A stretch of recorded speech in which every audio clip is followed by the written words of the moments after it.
A foundation Lindblad Expeditions support wholeheartedly is Oceanitis. They administer the Antarctic Site Inventory Project, entailing a yearly census of the penguin colonies.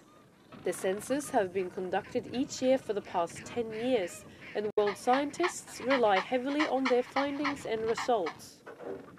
On this voyage to Antarctica, we have with us Wayne and Sue, who tell us more about their work and brilliant technique of counting the thousands of penguins. Yeah, we have these little counters, and we count in triplicate, so you do 3 counts. You simply look at the birds and point them on their nests.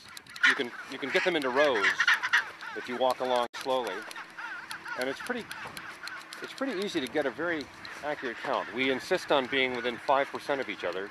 The data that we've had from our detailed research shows that the Adelie and the chinstrap penguins, which are the most krill exclusive in terms of feeding their chicks and themselves, their numbers are declining. The Gentoo numbers, however, are staying quite steady.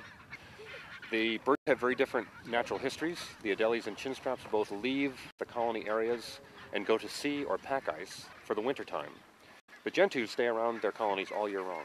Gentoo's a much more generalist in its feeding habits. It'll eat fish, squid, as well as krill. And perhaps as we've tied the declines in the Adelie and chinstrap to krill declines, the Gentoo may be buffered against this to some degree because it's able to dive much deeper, exploit fish and other prey species, and this may be at least part of the reason why they're not so impacted, and their populations have stayed relatively steady.